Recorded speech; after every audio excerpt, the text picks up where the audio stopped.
Há exatos 50 anos, uma tragédia gigantesca tomou conta da cidade de São Paulo. Veremos não só o que realmente aconteceu no edifício Joelma, como também iremos acompanhar de perto a história de uma das vítimas fatais, entre alguns outros fatos bem relevantes ao assunto. Para vocês terem uma ideia, o número de vítimas do edifício Joelma só ficou atrás do ocorrido com as Torres Gêmeas em 2001. Se você já ouviu ou não detalhes sobre o incêndio que acometeu o edifício Joelma, prepare-se porque sempre passa alguma coisa despercebido pela gente ou a gente acaba esquecendo alguma coisa muito relevante. Eu sou a Márcia Gândara, esse é o Relatos Sombrios e vamos para a história. A vítima fatal que eu citei no começo desse vídeo trata-se da aparição, de um espírito de uma das vítimas através do Chico Xavier e esse é um dos casos mais famosos dele. Inclusive, 2 anos depois do incêndio, foi feito um filme baseado no livro de Chico Xavier chamado Somos Seis, onde uma das principais personagens é essa moça de quem eu estou falando. O nome do filme é Joelma, 23º Andar. Acontece que mesmo antes de existir o edifício Joelma, que foi um dos maiores arranha-céus na época, quando São Paulo estava sendo construída, ali havia sido um cemitério indígena. Então, eles acabaram com aquele cemitério e construíram uma casa que viria a ser uma residência que acabou acontecendo um crime que chocou São Paulo. Ficou conhecido como o crime do Poço. E caso vocês queiram, eu posso trazer essa história num próximo vídeo. A Volquimar Carvalho dos Santos, mais conhecida como Volque, ela nasceu em Guaratinguetá, no interior de São Paulo, em 1952 e ela era filha do senhor Avelino e da senhora Valquíria. Ela também tinha 2 irmãs, e um irmão 2 anos mais novo chamado Álvaro. Aos 21 anos, ela que era uma jovem brilhante e cheia de sonhos, trabalhava como digitadora no setor de processamento de dados de um banco no edifício Joelma, em São Paulo. O irmão dela, com 19 anos, também trabalhava lá. Só que ela trabalhava no 23º andar e ele no térreo. Inclusive, foi através dele que ela conseguiu esse emprego 4 meses antes. No fatídico dia antes das 9 da manhã de uma sexta-feira, dia 1º de fevereiro de 1974, começou um curto-circuito em um dos sistemas de ar-condicionado do prédio e que logo deu início a um incêndio gigantesco. Esse incêndio começou no 12º andar e ele se alastrou muito rapidamente, porque ali, naquela época, havia muito material utilizado nos escritórios, como carpetes, cortinas, muitos biombos de madeira, materiais altamente inflamáveis. Então, assim, ele começou a se alastrar muito rápido e era assim. No térreo e no subsolo havia alguns escritórios da Crefisul, que era um banco na época lá da década de 70, e do 1º andar ao 10º eram estacionamentos, e a partir do 11º andar até o 25º, que era o andar mais alto, haviam outros escritórios. Então, as pessoas dos andares superiores, elas acabaram ficando presas ali, sem poder sair, porque na época não existia ainda escadas contra incêndio com aquelas portas corta-fogo que nós conhecemos. Havia só uma escada central e 2 elevadores que davam acesso às torres norte e sul. Então, a maioria das pessoas, elas começaram a ficar presas ali nos andares superiores, porque ou era o fogo se alastrando, ou era aquela fumaça muito tóxica que estava prejudicando ali a saída deles. Muitos conseguiram fugir pelo elevador, mas a Volquimar e mais 4 colegas, eles estavam tentando descer as escadas para chegar até o térreo e não conseguiam, porque era muita gente, era um tumulto muito grande que estava impedindo ali a passagem das pessoas e algumas pessoas foram até pisoteadas. Então, assim, foi um pânico total. Ela e os colegas ficaram ali inalando aquela fumaça altamente tóxica e foi dessa maneira que aí ela virá a perder a vida. Os elevadores sempre lotados, eles então acabaram parando de funcionar por conta da eletricidade que terminou. E, infelizmente, muitas pessoas faleceram dentro dos elevadores, incluindo um grupo de 13 pessoas que não puderam nem ser identificadas. Essas 13 pessoas também viriam mais tarde a fazer parte de um dos livros do Chico Xavier, chamado As 13 Almas. Elas foram enterradas em um cemitério, próximas umas das outras, mas ninguém sabia quem era quem ali. Aí o que aconteceu? Sem a possibilidade de descer, que quem estava ali no primeiro andar, no térreo ali, ou de repente na garagem ou no subsolo, conseguiu sair com facilidade do prédio. Mas as outras pessoas tiveram a ideia de ir até a laje, a parte de cima ali, 25º andar, à espera de helicópteros que pudessem salvá-las. Até porque, 2 anos antes, um outro prédio em São Paulo também havia pegado fogo, né, o Andraus, e esse prédio ele tinha heliponto, então muitas pessoas realmente foram salvas ali através de helicópteros, mas o Joelma não tinha heliponto. Mesmo assim, alguns helicópteros conseguiram baixar ali na Torre Norte e salvar algumas pessoas. Na Torre Sul não teve condições e depois até mesmo na Torre Norte a fumaça era tanta que não tinha como o piloto enxergar para resgatar mais pessoas. Enfim, foi um desespero enorme. Havia uma grande multidão lá embaixo que não sabia o que fazer para ajudar e acabavam presenciando cenas fortíssimas que na época saíram em todos os jornais. Aquele medo, aquele pânico do fogo estar chegando perto, acabavam atirando lá de cima.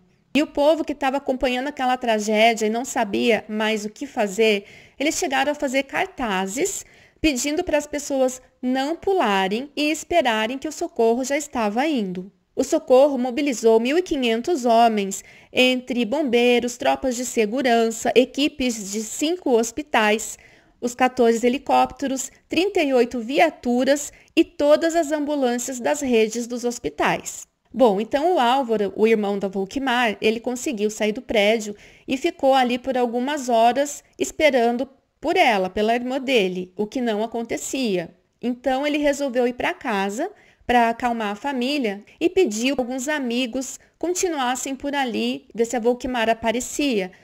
Inclusive, num prédio ao lado, se não me engano, eles utilizaram uma sala de um escritório para irem colocando ali os nomes dos sobreviventes. Então, ele falou com a mãe, ele voltou ao local, até porque na época não existia celular. Eu imagino que as linhas telefônicas deviam estar todas assim, meio que lotadas. Orelhões, deviam ter muita gente ali querendo dar notícias, enfim. Então, ele voltou lá, viu que a Volquimar não apareceu, pegou um amigo dele e foram buscar a mãe para eles irem até o IML. E agora vai acontecer o primeiro fato curioso dessa história. Bom, a mãe ficou esperando então dentro do carro enquanto o Álvaro e o amigo entraram no IML e eles encontraram o corpo da Volquimar. Então, o Álvaro ele achou prudente ocultar esse fato da mãe, esperando que eles chegassem a um pronto-socorro cardiológico, onde junto a um médico ele daria a notícia para Dona Valquíria que poderia não resistir ao impacto. Acontece que o espírito da Volquimar, ele aparece para a mãe deles, no banco traseiro do carro, e fala com a mãe, como se o além não permitisse que então a Dona Valquíria criasse ilusões a respeito da vida da filha. O Álvaro e o amigo não visualizaram a Volquimar, e ela diz para a mãe que o Álvaro encontrou ela, sim, no IML. As palavras dela foram exatamente essas. Mãe, o Álvaro já me achou e identificou o meu corpo. Então ela diz, Álvaro, meu filho, você já localizou a sua irmã, não é verdade? E ele continuou dizendo que não. Ele disse, não, eu não a encontrei. Mas aquele diálogo invisível entre mãe e filha, ele continuou e a Volquimar disse novamente, mamãe, ele já me encontrou sim e está ocultando a verdade da senhora. A Dona Valquíria então tocou nos ombros do filho, no banco da frente, e repetiu, Álvaro, fale-me a verdade. A Volque está no Instituto Médico Legal, não está? E aí houve um silêncio total. Ela teve confirmada o falecimento da filha, quando chegaram então nesse pronto-socorro, onde ela foi medicada com calmantes. E se você está gostando desse tipo de história, já aproveita e se inscreve aqui no canal para que eu possa continuar vindo aqui trazendo outros vídeos. Continuando, esse episódio do aparecimento da Volkmar no banco de trás do carro, ele foi mais para frente ali confirmado através de uma psicografia do Chico Xavier. Acontece que a família estava muito enlutada, é claro, a mãe estava ficando até depressiva, quando um dos genros dela, ele falou que o Chico Xavier iria fazer uma palestra na cidade de Araras, interior de São Paulo. Então, no mês de março, 40 dias depois do acontecido, a dona Valquíria vai até lá com a família, cumprimenta o médium e diz rapidamente para ele que ela perdeu uma filha, sem lhe dar maiores informações. Então, o Chico pediu que ela ficasse até o final ali daquela palestra, porque ele queria falar com ela. Já era madrugada dentro, na hora de ir embora, e então o Chico se aproximou da dona Valquíria e falou um pouco sobre a partida da filha dela, da Volkmar. Ele falou o nome dela e ele não sabia desse nome, que realmente não é muito comum. Agora vem outra parte bem interessante também. Depois desse primeiro encontro com o Chico Xavier, a mãe volta a falar com ele 2 meses depois, sendo que dessa vez, então, a família viajou e foi até Uberaba, onde ele morava. E aí eles estavam em meio a uma conversa informal, quando o Chico disse que o espírito da Volkmar estava dizendo a ele que ela tinha deixado uma coisa, um objeto com o qual a mãe poderia se comunicar com ela. Mas a mãe não sabia do que se tratava, não imaginava que objeto poderia ser. Ele descreveu então que tinha uma cartolina, assim como a Volkmar foi contando para ele, onde tinha o alfabeto, números, escrito sim ou não, né? Muito parecido com uma tábua Ouija, para quem não conhece. Algumas pessoas utilizam para se comunicar com supostos espíritos, o que não é nem um pouco recomendado, tá? De se fazer em casa, mas esse foi um caso à parte. E assim, no lugar do copo, que geralmente é usado, ela tinha deixado uma cartolina em forma de triângulo, que apontaria então ali para as letras, formariam ali as palavras e ela conseguiria conversar com a mãe. Seria então assim um intercâmbio com o plano espiritual. Já dentro do carro, o Álvaro, ele se lembrou que ele tinha visto a irmã lidando com uma certa cartolina. Então, quando eles chegaram na casa, eles procuraram e encontraram exatamente como Chico Xavier descreveu para eles. E esse passou a ser, por um certo tempo ali, um meio de comunicação realmente entre ela e a filha.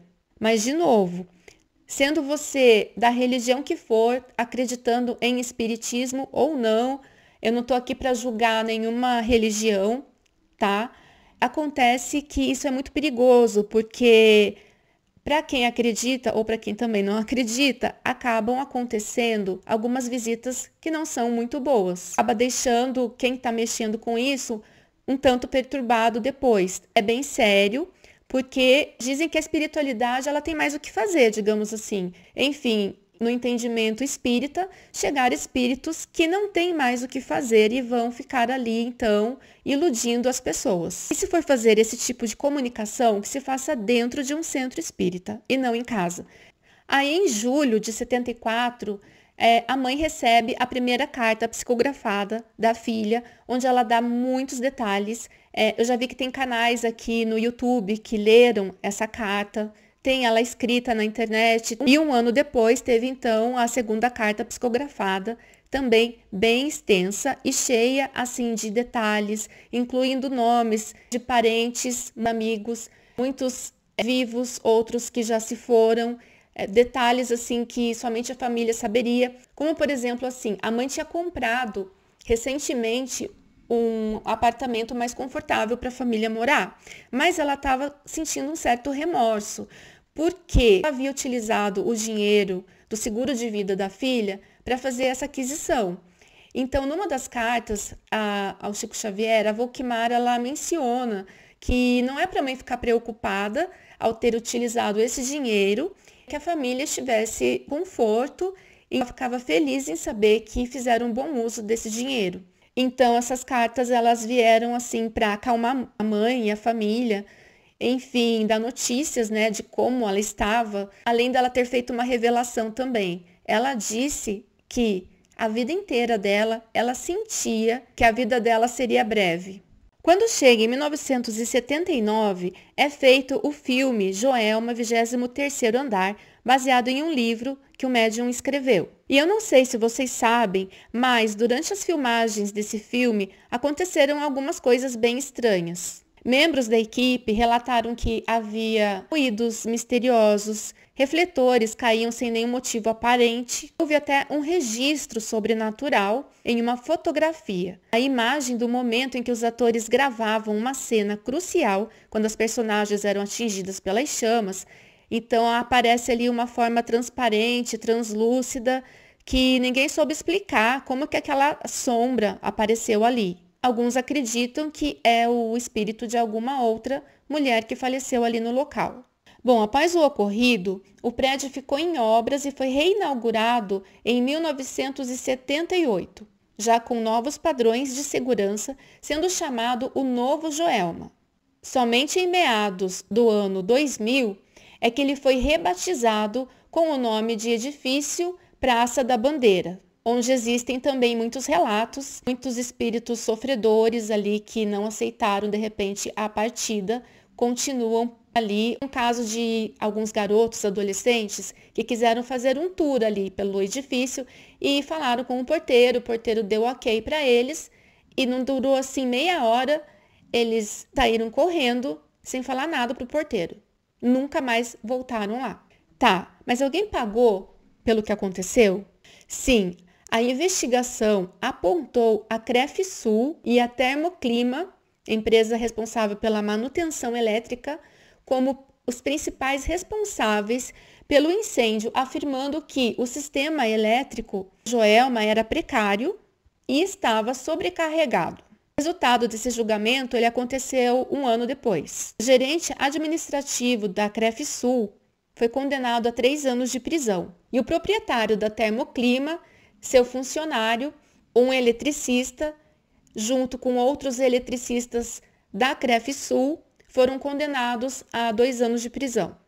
Outra curiosidade é que quem faz o papel da Volkmar, que no filme se chama Lucimar, é a atriz Beth Goulart, que, por coincidência ou não, vem de uma família espírita. Ela disse que ela só aceitou o papel porque ela teve a permissão da própria Volkmar. Mas o Joelma não se resume apenas a uma tragédia.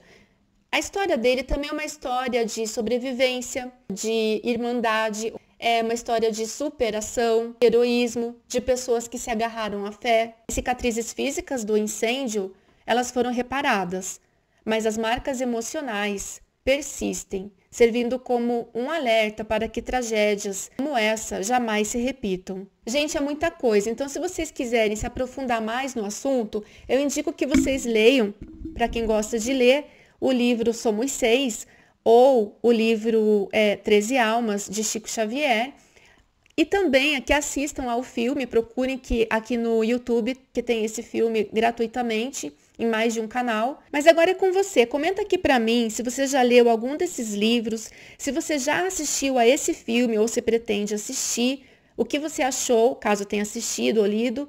Lembrando que os comentários são muito bem-vindos, desde que respeitosos. Se essa história te tocou de alguma forma, deixa o seu curtir aqui também para o canal, que é bem importante. Eu vou ficando por aqui, mas eu te espero no próximo vídeo.